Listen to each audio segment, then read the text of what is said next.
Everybody, welcome to a Monday morning edition of Box Seats. I'm your host, Frank Holder. That's Fig, and that's Talent. These two comics have been in the game for a very long time. They've been involved in comedy movies, comedy shows, comedy festivals, comedy specials, comedy commercials. They've been involved in a whole lot of good stuff involved in comedy. Now they're involved in something called sports.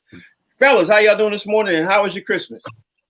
Oh, very merry. You can see how good my Christmas is, Frank. I'm wearing my Christmas. It's burning my eyes. I'm wearing my Christmas. It's burning my eyes. It's you know burning what I mean? Hey, man, listen. Santa Claus was very good because I'm still here. There you go. That's a great way to say it. Anyway, y'all, I got to talk about some news that jumped off this morning. I had a couple of top stories. I think I'm gonna still stick in the order. First thing that really jumped off my page this morning is that Henrik Lundqvist is literally getting ready to have an open heart surgery. He's a hockey player in the NHL. He played for 15 years with the Rangers, and he just recently signed a 1-year deal with the Capitals, but having an open heart surgery. Right after he has open heart surgery, he is expected, according to him, that he wants to jump back out and continue to play in the NHL. Talent, what's your thought process when you hear that the man's had open heart, about to have open heart surgery and gets ready, wants to jump back and continue to play hockey too, not the golf, but hockey? I'm like, I don't know. I was a little shocked. Is there a heart in the house tonight? Stand up. Look, you know what? You know, it's no pun intended. That's love for the game. You know what I mean? When you are doing medical stuff, man, that's serious. And you still in the back of your mind is like, come on. I want to get this done. I want to heal. I want to get back out there. I want to help my team. That's love for the game, Frank. Like if I'm a doctor, I don't know if I'm gonna say the same thing, but on some real stuff, I gotta respect that. Yeah, I respect. Yeah. I respect. Fig, I have to think that his wife and his family members are telling him, like, bro, you need to retire because you've been playing this game for a very, very, very long time. That's what I have to think they're talking about. You know, I don't know. What's your thought, Fig? Man, I think it's crazy, man. But the fact of the matter is, I think what he's trying to do is, I think he's trying to outdo Drew Brees. You know what I mean? Because Drew Brees had 12 broken ribs and punctured his lung, and he came back to play. He said, I'm going to do Drew Brees one better. I'm going to have open heart surgery, and then I'm coming back. You know what? What the hell? Like, what are you talking about? He's crazy. You know who did something simple? Well, not open heart surgery is real serious. But remember, you should remember this more than anybody, Frank. Remember Teddy Bruschi? Mm-hmm. Teddy Bruschi had a stroke. He literally had a stroke. I remember well. Went to the hospital, whatever, and came back to play. I'm thinking to myself, yo, if you have a stroke, maybe you shouldn't be playing football. I'm just, it's just a wild guess. Well, I'll say this. Bruschi came back after the stroke. It was kind of like a mild stroke. He played for one season after that, but then he was done. You know what I mean? He was like, okay, I'm done. Now, after open heart surgery, I would tend to think that you don't want to even mess with that. I mean, that's just my thought process. Frank, I'll ask you a question, man. You're an educated man. What's a mild stroke? Like, what the hell? I don't want to get into this. I don't even want to get into that because I can't say what's mild or what's not mild. All I know is I'm thankful it didn't happen to me. That's all I do know. In baseball news, because some people say we don't talk about baseball. In baseball news, let me just throw this real fast out there. The Tampa Bay Rays got weaker this morning because the Rays just literally traded their former Cy Young winner, Blake Snell, to the Padres for prospects. And I know we don't talk about baseball a lot, but I will say this. I know the Yankees are real happy this morning, and the Red Sox are real happy this morning that Blake Snell is not in the AL anymore, in the American League East. I know they got to be happy. So I know you guys are New York fans and everything else. I'm sure you probably agree because Blake Snell is a beast, and now he's not. Now he's all the way on the West Coast. What's your thought process, Talent? You hear that? I mean, you're right. I mean, you hit that nail on the head. I mean, but when you hear that, you're talking about West Coast, East Coast, is a big difference. I mean, but it does. It's neither here nor there. You know what I mean? I mean, one man's chicken is another man's steak. I love that phrase when people say that. So I ain't never heard that before. But that's a good one. Never heard that? No, I never heard that before. You heard that, right? Oh yeah. Yeah, one man. You know what the phrase comes from in life, Frank. Like a dude may be trashing a girl. Oh, she's horrible. She's not cute. To another dude, it's the love of his life. Mm-hmm. So one man's chicken is another man's steak. So meaning like when you move a person place to place, whether it's East Coast, West Coast, whatever the case may be, to this person he may be on a pedestal. To these people, he's mediocre. Yeah, that's true too. That's true too. But he did win a Cy Young, Fig. So I will say this: like I said, the talent you got. If you're a Yankees fan or a Red Sox fan or anybody else in the American League, forget about American League East. You know, up and down the Tampa Bay Rays, up into going up to the World Series, they were destroying everybody. So now you got to be happy he's not in the American League East. I mean, American League anymore. You know, that's what I'm thinking. What you think, Fig? I mean, baseball is all right, man. You know what I mean? In the grand scheme of sports, it's not the most exciting thing in the world to me. Like baseball is right up there with packing up to move and painting my house and watching it dry. It's basically how I love, but to tell you the truth, I really like baseball when it comes to the playoffs. You know what I mean? When the season gets exciting to me when they're in the playoffs, because baseball, what do they play, like 160 some games, Frank? It's just like, geez, like they're gonna play all year. You know what I mean? When is baseball season ever done? It's like they're gonna play all the time. Every time I turn on my TV to a sports channel, there's somebody playing baseball year round. Okay, I'll say this. You didn't answer the question, but okay, I'll go with that. You went the whole rant about baseball, talk about something else, but okay, we'll go with that. Let's talk about the NFL. In the NFL, some big news just dropped. The Washington football team just released quarterback Dwayne Haskins about 30 minutes ago. They cut him, as you guys probably know, since Christmas. Yeah, since Christmas and everything else, they've been having issues with this young man. He went to the strip club. He was doing all kinds of different things. And the coach has said he's been a huge distraction to the team. We all know he's a rookie. He had the reins. He was the man on Washington until he started messing up and he started having too many interceptions and everything else. Now he's released. Talent, when you hear that this man has blown an opportunity and because of how he got released, he might not even come back into the NFL again. What's your thought process? That was my thought process. You just said what I was about to say.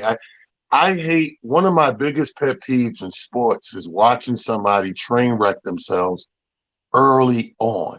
Mm-hmm. Like when you do stupid stuff after you got a body of work, the league and teams are more willing to work with you. They'll sit down and see if they can come to some sort of agreement. When you're a problem child, when you're still a child, right? Yo, you don't understand the damage. Like, you're really damaged goods. I hate to hear this because you just started. You just started your professional career, and you to get released like this sends a red flag. Trust me, those quiet blackballs paws are everywhere. Like, they blackball people for less. You know what I mean? And this is COVID. So if you're putting people at risk, we talked about this last week on our last show. It's like anybody that's putting people at risk, you're a danger. Mm-hmm, mm-hmm, this ain't late to practice. This ain't he's stealing people cleats. Mm-hmm, mm-hmm. This is putting lives in danger. I feel bad for this young boy. I'll say this. This dude got drafted in the NFL. I think he was the top 1 or 2 in the NFL draft. He is one of the youngest quarterbacks to ever even grace the quarterback stage in the Washington football team. He, of course, is in the city of Washington, D.C., with a lot of black population. He's got a lot to live up to. And right now, he is definitely disappointing. Fig, question to you is he ruining what could be, of course, the football for next black quarterbacks? And you know how many guys get this chance to even QB? Right. Yeah. What's Fig? The first thing that comes to my mind is like, I wonder how many. All right, a few things. One, how many players go to the strip club?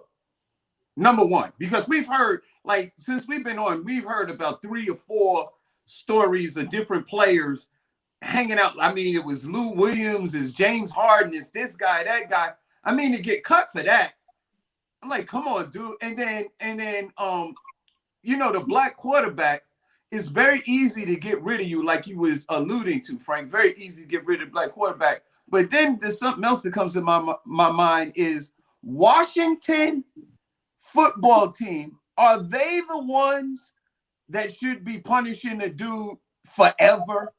I mean, all of the mistakes that the Washington organization has made, over the years, should they be the ones who toss a person out and not give them another opportunity to be able to play? I mean, how many chances has the Washington football organization made so many mistakes from the ownership all the way down to the beginning of the team? I mean, look at what they did to Doug Williams, and we know what he did. Yeah, you know what I mean? Washington, you could throw away the whole team. Track record anyway. Yeah, you could throw away the whole team and start out all over again. I definitely understand that point. I guess the biggest and other big NFL news. I was watching a little bit of the Kansas City Chiefs game, and I have to admit I was kind of bored until I realized what the score was. Talent, Kansas City literally should have lost that game yesterday. Now, we've been saying that for 4.5, 5 weeks, maybe 6 weeks easily, like they should have lost that game, I'm going to ask you this. Do you think Kansas City is going to run into a brick wall leading up to the playoffs or in the playoffs, or what's your thought process? Because right now we were saying the same thing about Pittsburgh early on in the season, and they kept barely winning, and they won them straight, and eventually they lost 3 straight. I'm thinking they're going to run out on them. Better hope they run into a buzzsaw like Buffalo. But anyway, what's your thought? But how soon we forget this is Andy Reid football. The game you saw yesterday is classic Andy Reid football. We play just enough and we stay conservative to get the win. All that other stuff we got used to in the last 2 seasons, that's Mahomes and the young boys doing their thing.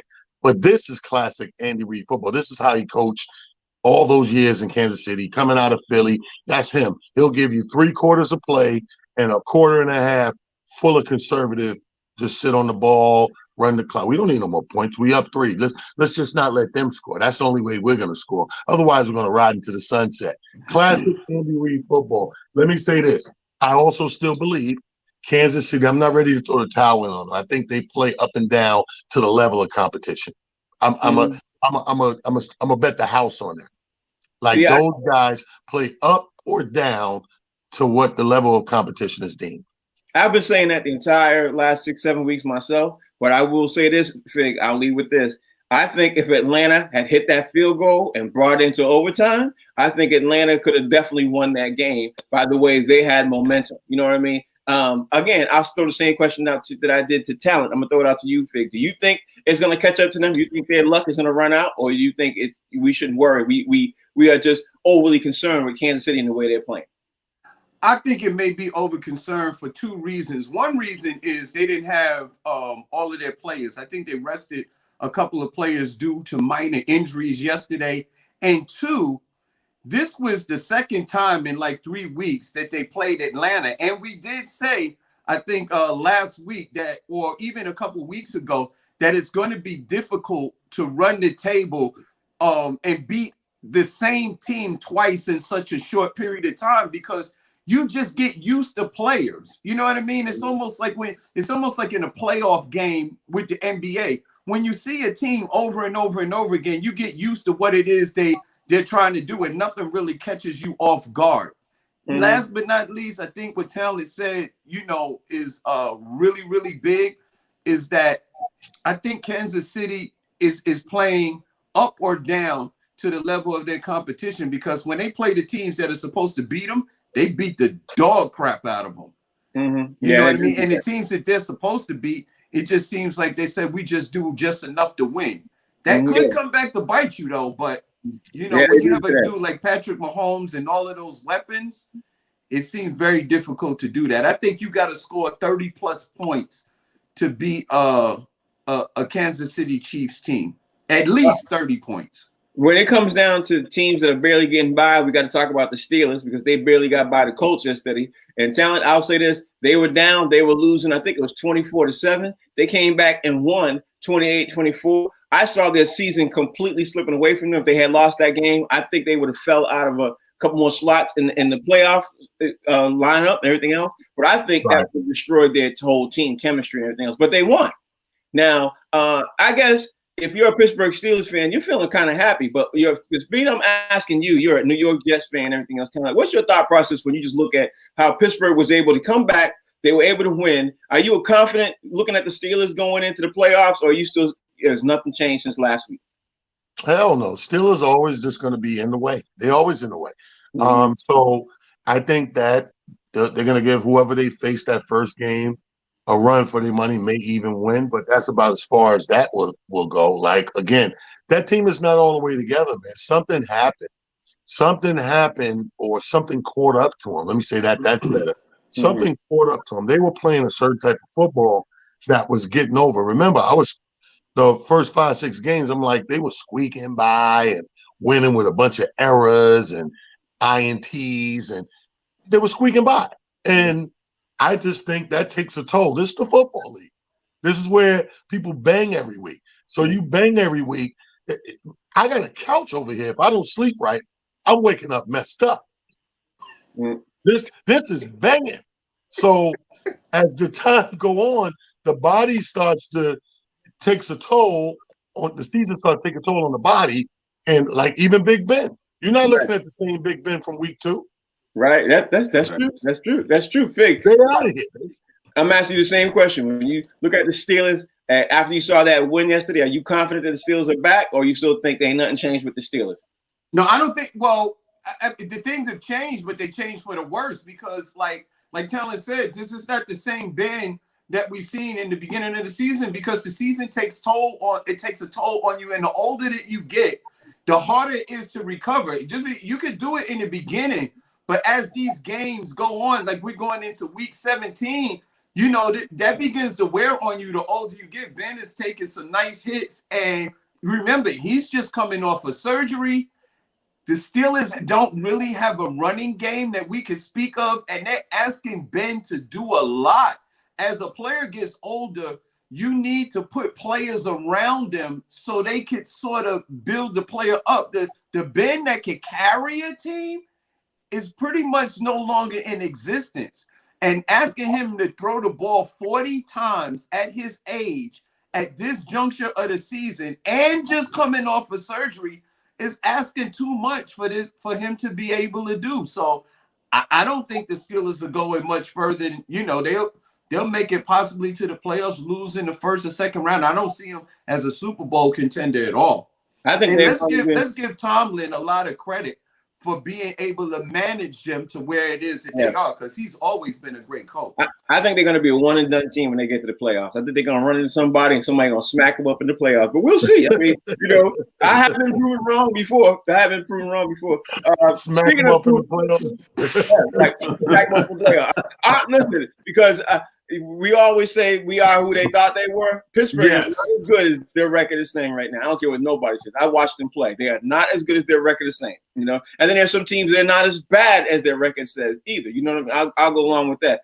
And speaking of those type of teams, let me just say this. I think the Philadelphia Eagles is one of those type of teams. The Philadelphia Eagles are much better than their 5 wins are saying that they are right now.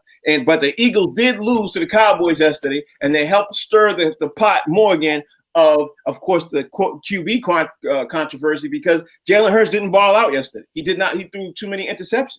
So with that being said, I will say this. Do you now go back to Carson Wentz, or do you stick with Jalen Hurts if you're Philadelphia talent? Well, you stay with Hurts. You know, the truth hurts. And you stay with Hurts because Wentz had a long trial. So you have to at least, when you make a plan B, you got to give plan B a chance to work too. You can't jump in and out of play. It ain't double dutch. You know what I mean? It's simple rope jumping, you know, with the one rope. Take your time, hop and skip. So I believe that this guy, we got what? 1 more week or 2 more week regular season? 1 more. That's it. 1 more week. Okay, so we got 1 more week. You finish out with him. You see what he got. And then you can gauge all the games and say, okay, we had this many games.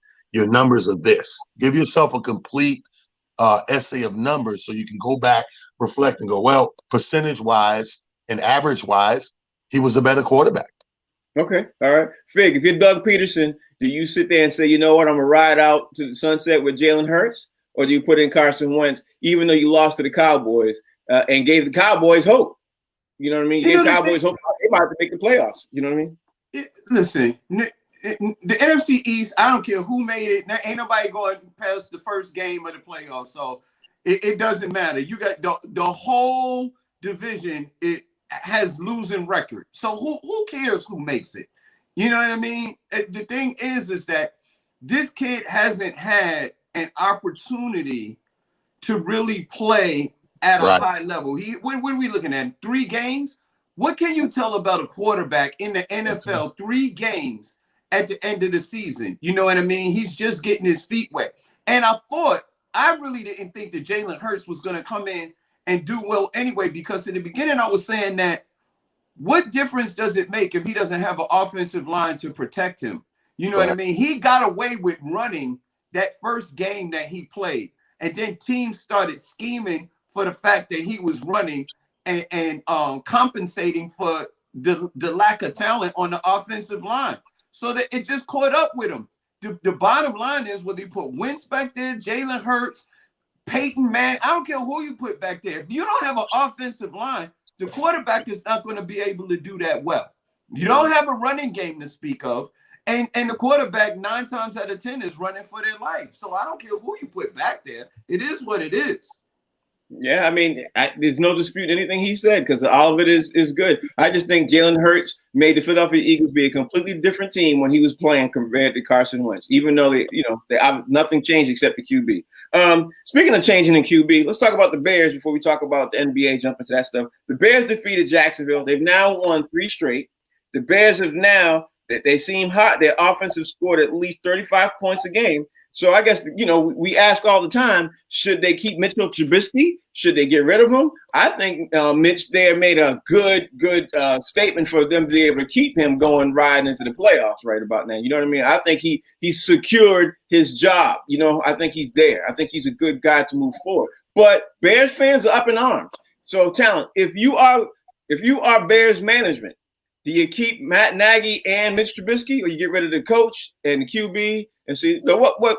Let's start over. Let's just forget all about this. What do you do?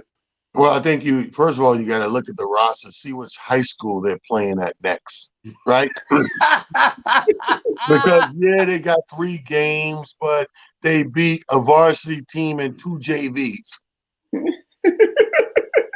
You clean house. You start over. Only people worth a damn in Chicago is the lineman and the special team. You get rid of your quarterback, you get rid of your shuffle receivers out to other teams, you get something popping in there. Because let's face it, it was Jacksonville. Okay. Come on. Yeah, okay. I'm not gonna call Jacksonville a JV team or a varsity team, but I will say they're the NFL team. I will say this, Fig, they beat an NFL team. So do they keep Mitch Trubisky? What do they do? Hey, let me tell you like this. Jacksonville got 1 win. Mm-hmm. The whole year. They played 16 games. And out of 16, they won 1 game. That's as close to college football as you can get in the NFL. And so basically, when it comes to the Chicago Bears, I'm going to take a page out of Rodney Perry book, and they are who we thought they were. Okay. And you're not going to win with a quarterback by the name of Mitchell. I think we said that last week. Mitchell is not going to win you many games. I don't think there's ever been any player in the NFL named Mitchell. I agree with everything you said. I agree with everything you said except one thing. I think you can get a little closer to that by having 0 wins, because there's been some teams who've done that. There have been some teams who haven't won any games. I'm not going to throw up no flashes to you guys because I know you guys know some of those teams who they are. Jets, but I won't go that way. But I'm sorry. Jets got 2 wins and played their way this season. This season. I'm not talking about 2 wins. I'm talking about in the history of the NFL. There's been 2 teams. One of the Detroit Lions and the New York Jets have got a whole season. What about Cleveland? Have Cleveland ever gone over? Yeah, I don't think so. They won at least 1 game. But anyway, let's talk about the NBA because since we were on the air last Wednesday. We were all excited about looking at the NBA. Couldn't wait to see it. Couldn't wait to see a couple of teams play. I will say I couldn't wait to see the Brooklyn Nets play. I couldn't wait to see of course, the Boston Celtics play and everything else. Now here we are Monday morning. We've seen the Brooklyn Nets play. We've seen everybody play. So I'm going to ask you, Talent, before I jump into the games that happened over the weekend since Wednesday and everything else, which team surprised you the most in a good way, and which team surprised you the most in a bad way? My two teams, the team that surprised me the most in a good way is the Brooklyn Nets, because the Brooklyn Nets is exactly who I thought they were going to be. But the team that surprised me in a bad way is the Golden State Warriors. I cannot believe that they are as bad as they look. I just can't believe they look horrible. They look absolutely horrible. But that's just my two teams. Who are your two teams? I think that, first of all, don't get caught up in the Golden State. I think that's fool's gold. It is. But it's ironic that you asked that question because the two teams, good and bad, actually played each other. Yeah, it is. For me, it was Denver and the Clippers. Gee, it's funny you bring it up. It's funny, though, because think about it. This was the biggest disappointment closing out last season playoffs was the series between Denver and the Clippers. Mm-hmm. They dropped the ball, no pun intended. They totally dropped the ball of a win that was expected from them and gave that series to Denver. Well, Denver took it. So here we are with a game the other night where these two are matched up. And we seen what we were supposed to see last season. Mm-hmm. Mm-hmm. That was the epitome of the whole point of the whole Kawhi's going to the Clippers, give me Paul George and Doc Rivers to go, we got all these pieces. The whole point was what was the outcome of this game this weekend. Mm-hmm. I'm sitting there so my biggest disappointment or surprise was that the Clippers came out and did what they were supposed to do back then. I thought they would take time to work up to that. But the disappointment goes to Denver. Because, dude, you just wiped the floor with their asses. How you can't come in there and put up those kind of numbers and let these guys walk away with a win like that. That was atrocious. Okay, I'll leave it at that. I think I'm not sure, but Dallas played the Clippers yesterday and blew them out by 51. I hope that's not the team you're talking about, but we'll get back to that in a second. Big, same question. Who's the team that surprised you in a good way since the NBA season started so far, and who's the team that surprised you in a bad way this early on? Well, the team that surprised me in a bad way was the Clippers getting blown out by 51 points. I was like, what the hell? I don't care who ain't playing. Kawhi ain't playing. Paul George ain't playing. I don't care if you put Doc Rivers out there to play. I'm like, how you lose by 51 points and you guys are supposed to be contenders for the Western Conference Finals? I didn't get that. And I mean, it's so early in the season. You know what I mean? I didn't see that coming. So 50 points, and I think they were down by 50 at the half. I swear to God, when I was looking at it, and when I turned on the TV, I was like, something's wrong. I was like, they got to fix these numbers. I'm like, because these points are off. I didn't realize that that was the real score. I couldn't even believe it. And that was the bad one. And the one that surprised me in a good way, because I'm from New York and I'm a New York Knicks fan, the fact that the Knicks actually beat the Milwaukee Bucks. Mm-hmm. That surprised the crap out of me. I did not see that coming. I thought the Knicks would be a little better and that they would do halfway decent. I'm not talking about playoffs, but the fact that they beat somebody who is supposed to be a contender for the Eastern Conference Finals, the Milwaukee Bucks, I was surprised that the Knicks were able to beat them, even in the beginning of the season. Listen, it's been an early season right now.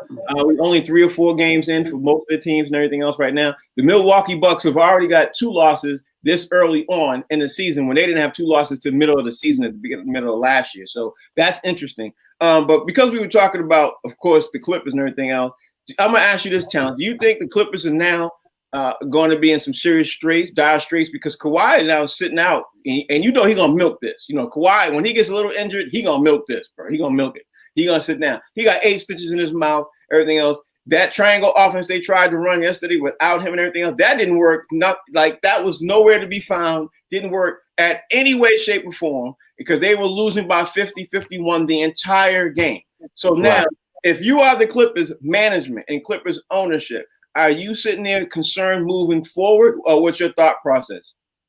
Well, I mean, as far as Kawhi goes, Kawhi's gonna enjoy himself.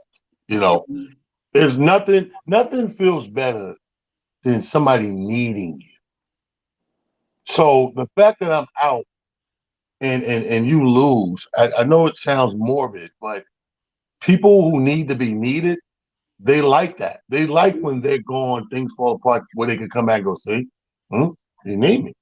Like, so this in Kawhi's defense, that's where he is. As far as a team, and this is a testament to how we'll see how good a coach Lou is, because what a real good coach does is he's prepared for these things. He knows that we don't move in a perfect world, and at any given moment, I could lose George, I could lose Kawhi, I could be down in center, COVID could kick in, 3 players are tested positive. A good coach has to every day weigh all the worst that could happen, and in a perfect world, if we get the perfect storm. So this is going to be a testament to the coaching now, because you have to now learn how to play. I'm glad it's happened this early, though. I tell you that, because you can learn. This is like people learn as they go. This is a learning curve. Like, oh my God, I lost Kawhi. It's only the first weekend in the damn season. Now you start to do things that if this happens, game 60, you got plans in place, and you did it before. So we'll see what happens. Yeah, good point. Your thought, Fig? Man, first off, I'm like, I can't believe that the way the game has changed, man. Like Kawhi got stitches in his mouth and he couldn't play an NBA game. I mean, you know, I don't know why you need your mouth to shoot the basketball or to run up and down the court. Like, I don't understand that. I could imagine that players, like, you know, players have played with knee injuries, dislocated fingers and stuff, and like you get busted in the mouth and you can't play in the early part of the season. I don't get it. I thought that these guys would be load managing because they came back so quick and the season, you know, the games are back to back to back. I could see them load managing, but to be out just because you got busted in the mouth it's a little weird to me, you know. But hey, let's see what the rest of the Clippers do. You know what I mean? They were out Kawhi, and Dallas was out Porzingis. Listen, at the end of the day, we're used to guys getting their jaws broken and still playing. That's what we're used to. That's the 80s, the 70s, 80s, 90s players and everything else. It's not like that now. It sure ain't. Now speaking of fouling and stuff like that and everything else, and Trae Young and Grayson Allen got into an exchange of words on Twitter. They've been going back and forth. If you know anything about Grayson Allen, this isn't new how he plays. You know what I mean? He plays like that. So Tyler, Allen allegedly tried to trip Trae Young, and a lot of NBA players and stuff has been chiming in on how so much of a dirty player he is. When you hear that they were going back and forth, you know, are you surprised that they just carried this out in the open? I mean, you know how these guys play. You know what I mean? There's no new. This ain't nothing new. I guess I'm just surprised that they carried their skirmish out in public and put it on Twitter. That was my thought process when I saw that. This is the day and age we live in. Yeah, like y'all gonna handle that out in the public now. Everybody gonna see what y'all beef is. Y'all need to keep that in house. But what's your thought? Frank, you live in a country where the president runs to Twitter. Yeah. The president runs to Twitter, go Russia tripping, and you think the two dudes beefing won't go to Twitter? I'm just surprised at the whole thing. I'm not surprised. I think, and we got to keep in mind, to be honest with you, we got to keep in mind, we're grown dudes. We're like, you know what I mean? We're adult grown dudes that we came up in a different time. This is their thing. Mm-hmm. Their thing is, instead of like, you know, me and Fig would go to somebody's face and go, hey, man, I like that. These guys will go to Instagram or Twitter and go, and number 24 ain't nothing. That's the new beef. The new beef. What? He said, what? Give me my phone. Give me my phone. At point guard, sucker.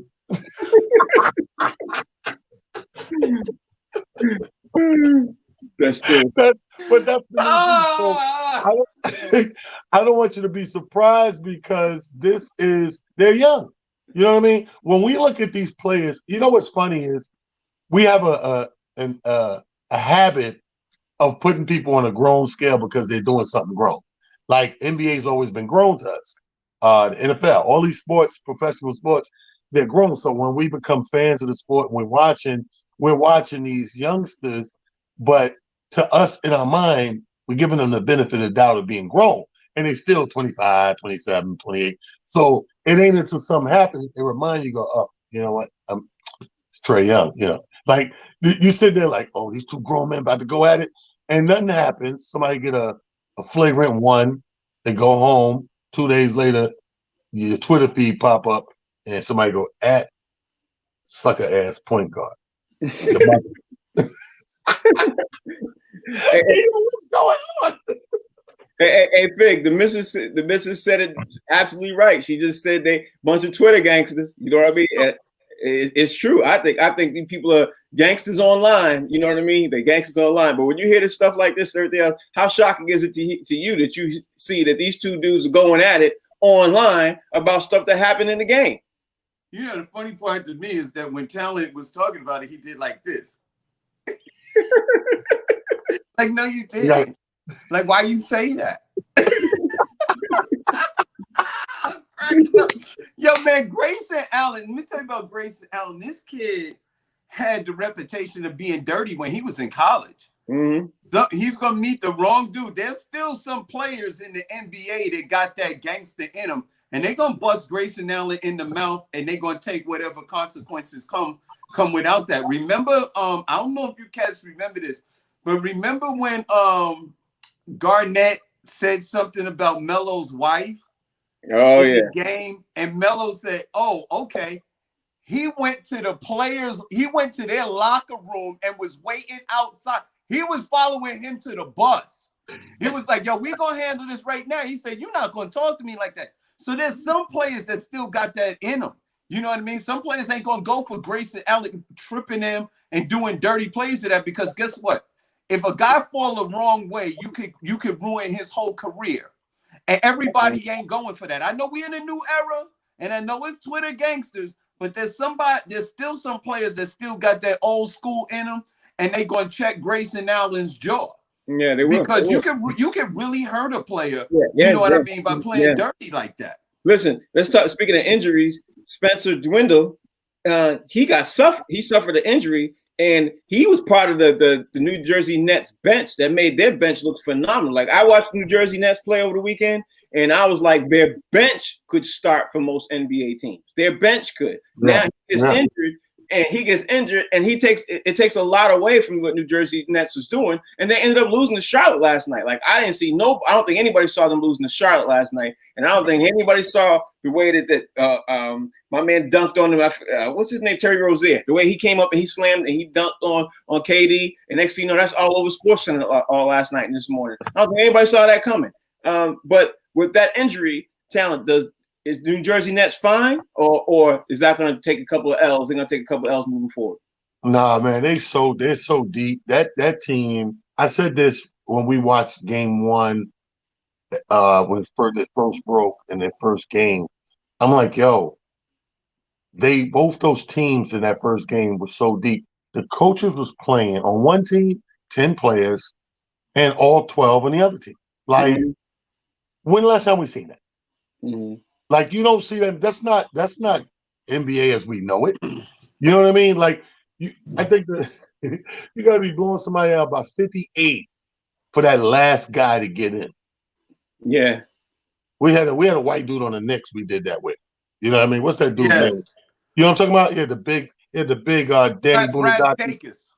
Yes, everybody played but this guy. So it was like the game was over. It was about 42 minutes and 30 seconds left. They called a timeout just to put the guy. The Garden went crazy. I was there and God, it went crazy. And I'm trying to figure out, like, and my dumb ass, I'm drinking vodka and beer. So I'm in a tipsy state. So I'm trying to figure out who is this talented guy that, like, where we get this superstar that everybody's going crazy. And the guy next to me looked at me and said, no, he never gets in. So, yeah. No, but to answer your question, the team is too deep. I don't think it's going to hinder them at all. So, Fig, I'm going to ask you the same question. I'm sure you saw the Nets play a couple of times.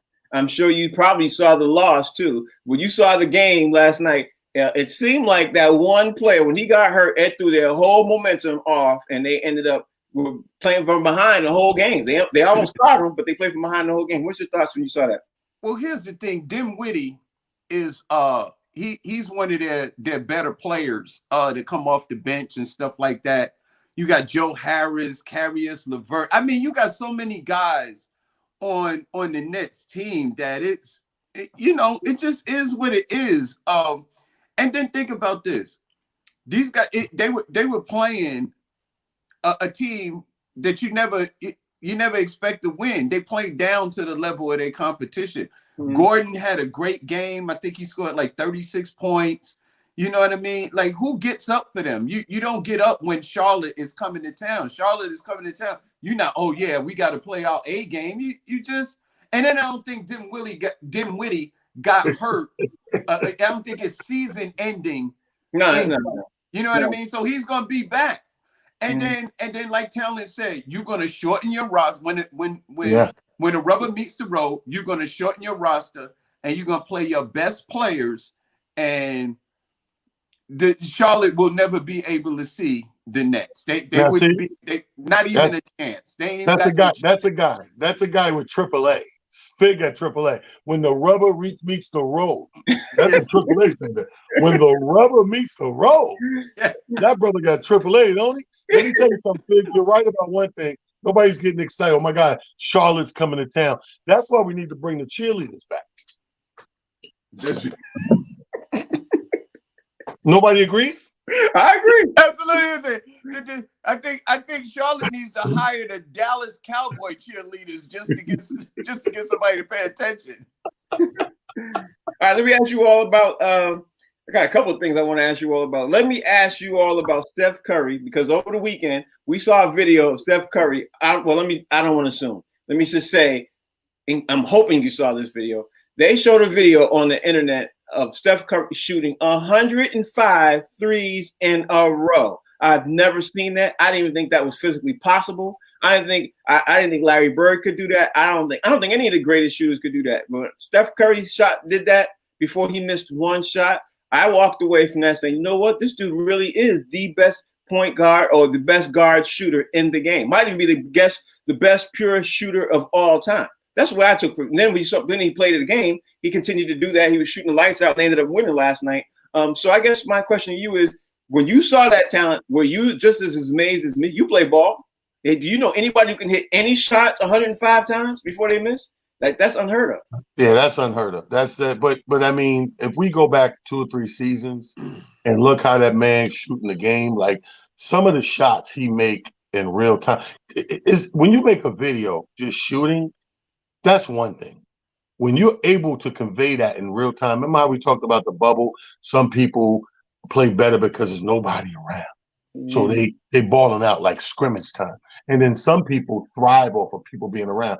This dude hits miraculous shots in a packed house. Mm-hmm. We've seen this dude step across half court, launch it, make it time and time again, coming around a double pick time and time again. I don't think it's a spot. Here's what's interesting. When you think of shooters, right? And great shootouts we saw. I don't think I've ever seen another player, maybe, and I still don't think Ray Allen and Reggie, but they would come to mind the closest, but I don't think we've seen a shooter that hits from every spot beyond the arc. Uh-huh. Like some of them, like remember how we talked about Danny Green was like that last shot he missed when LeBron kicked it out was too straightforward for him. He always likes the elbows. Right. You know what I mean? Danny Green's an elbow guy. Like these guys have their spots. Some guys have that corner, left or right. I've seen Steph hit from every possible spot. Yeah. Yeah. Yeah. He's next level. I can't even disagree with it. The thing about Steph Curry is that if the time is running out and the Golden State Warriors take the ball out, if they pass it to Steph and the time is running down, they pick him up full court. Yeah. Because you have to. If he launches it from full court, there's a chance it could go in. Steph Curry is so good when he misses, people are shocked. This guy, people come to the Golden State Warriors game early so they can watch him warm up. And this kid is shooting 3-pointers from down in the tunnel, and they going in. So it's just like this.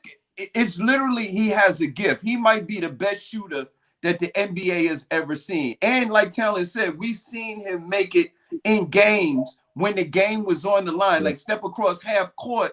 I think one time they played the Clippers and the game was on the line. Steph Curry took like one step over half court and launched it and knocked it down from 3-point just to make sure that they didn't go to overtime. This kid is just, he's unbelievable. He's got the record for hitting the most 3-pointers in the NBA season. I think it's like 402 and 403 or 403 3-pointers in the NBA season. He has the record.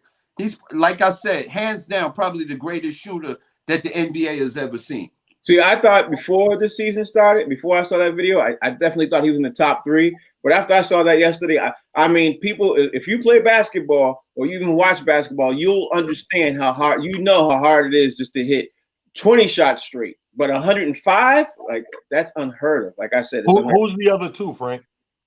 My other two, Larry Bird and Reggie Miller. Those are my other two. And then Ray Allen. You know, those are my Larry Bird. Larry Bird is the best pure shooter, especially in a game, that I've ever seen. In a game. Yeah. Larry Bird, Reggie Miller and Ray Allen. Really got hot. Larry Bird would talk trash to some of the baddest players in the NBA and still knock him down. He made Julius Erving punch him in the face. Yeah, he made the entire Atlanta make somebody punch you in the face. Because he was talking trash. He was like, he said he was talking trash to him the whole game. Like, I'm gonna knock this down. I'm gonna shoot it from here. I'm gonna take it over here. He was talking trash the whole game, and Julius Erving just got mad and punched him in the face. Yeah, well, you can't say he made him punch him in the face. He earned his nerve to the point where he punched him. Okay, try that at the police department for domestic violence, motherfucker. Yeah, she made me punch her in the face, officer. I don't usually do that, but let me tell you something. Of all time, don't get me wrong, not to take anything from Bird, definitely, top player in his own right, but shooter-wise, there's been a couple of guys that I just think that you got to put ahead of him. You got to put pure shooter. Listen, I'll say this. Pure shooter in the NBA, Larry Bird is definitely in the top 3. I don't care what nobody. If I pick 5 players off the top of my head, I would, not in any particular order, I'd say Larry, Reggie, Ray Allen, Steph Curry, and then last but not least, I got to give it to Klay Thompson. I've never seen nobody hit like 60 points without bouncing the damn ball. Klay Thompson is next level. Yeah, I mean, listen, we talk about pure shooter. Larry's definitely in it, but I don't want to go on that because Larry Bird is that's old. We want to keep it up. What's going on now? Speaking of going on now, here's something that I don't think anybody's gonna be surprised. The Lakers are banged up early. The Lakers are not playing AD tonight. They're not playing LeBron tonight. They're playing the Portland Trailblazers. Talon, are you surprised that the Lakers are banged up 3 games in the season and having their stars sit out? Yeah, I didn't think so. So, but I gotta ask the question. Is anybody surprised? The Lakers are doing their best Kawhi Leonard impression. Their load management. Ain't nothing wrong with them people. And they know who they're playing tonight. They don't want to show anything tonight because, keep in mind, they had to face them. It ended up them two facing each other in the playoffs. And if Dame don't get injured, they may get upset. You know what I mean? So I don't think they want to show anything tonight. I think this is by design. I can't even disagree with that. I will say, Fig, I was really disappointed that 2 or 3 games in, the Lakers are already so severely dinged up that now all of a sudden that LeBron and AD is not playing tonight against the Blazers. And you know who's really upset? I'm sure TNT is ripping right now. They're so mad. But anyway, what's your thought process, Fig? I knew that this was coming when LeBron James was complaining about the season starting December 22nd as opposed to sometime in January. Mm-hmm. I already knew that this was coming. I knew that they were going to do it. The thing that I didn't know, the thing that I think is unwise and could end up costing the NBA players in the long run is that these star players keep doing it on some of the biggest nights. You don't do that on a television night when you're on like TNT. When you have a nationally televised game, it's not the time to do that. You want to rest, do it when you got a game where you're playing locally. You know what I mean? You don't do that on a nationally televised game. That is not wise. You know what I mean? And then this is going to be way off the cuff, but allow me.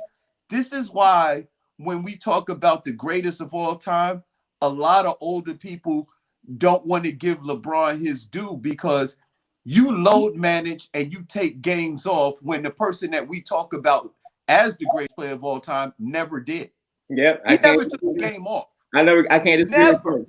Never. Let me just throw this out there before we get ready to wrap up. Let me throw this out there. My boy Ja Morant is wrapping up. My boy Ja Morant is averaging 30 points right now. My boy had 44 points the other night. In 3 games, he's already averaging 30 points. He is up there in the top 3 right now. I know the season's early. But I know it's even too early to pick, of course, who's going to be the league MVP. Because if we had to pick, I would throw it out to KD right now because KD looks insane after 4 games. He looks insane, even though they got a loss. I will say I'm going to ask you this, Talent. Is there any player who surprised you? Forget about the team. We started this out. Any player surprised you how good they're doing this early on in the season? Zion. But let me say this. I had a nightmare the other night. He was going to bring this shit up. I knew it. I knew that I wouldn't make it through a Monday without this Ja Morant thing coming back. You know it's the truth. With Ja, he balling out. He balling out. I can't even argue with you. But Zion, I don't know why, but I didn't expect him to come back with the energy that he's come back with this season. He reminds me of at the end of last season. His energy was kind of like what's my man Embiid. Mm. You know how we always talk about Embiid. He just gets in this whatever. Like Zion strikes me like he can be that, right? So I was expecting that, but after watching a couple of games, man, I tell you right now, he in beast mode. He trying to do some things. I ain't mad at him. Yeah, I ain't either. Fig, you got 60 seconds. What you think? I think, well, first off, I was always impressed by Ja Morant coming out of college. I was hoping that the Knicks would be able to get him. When you talk about Zion, man, I think some people say LeBron. I think he's another version of a Charles Barkley, except bigger and stronger. And I love him. I think, God forbid, when LeBron is gone, I think the NBA is in good hands with some of these cats that we got coming into the league now. Yeah, I agree with that. All right, that's the show.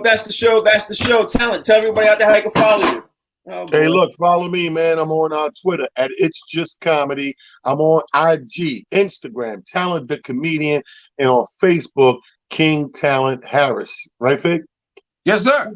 He's always there. And he puts on some great shows, man. Some battles, some serious talk. You know what I mean? I'm telling you, ain't nothing like it. But if you want to follow me, you can see me on the box seats Monday through Friday, 1 to 2 p.m. You can see me on the Humor Mill TV app, or you can see me on Humor Mill TV at your local station. You make sure you tell them, or, if all you got is Facebook, you can check us out on Facebook Live. You know what I mean? I'll be there too. We doing the damn thing. This show needs to be 2 hours. We need some sponsors. Let's make it happen.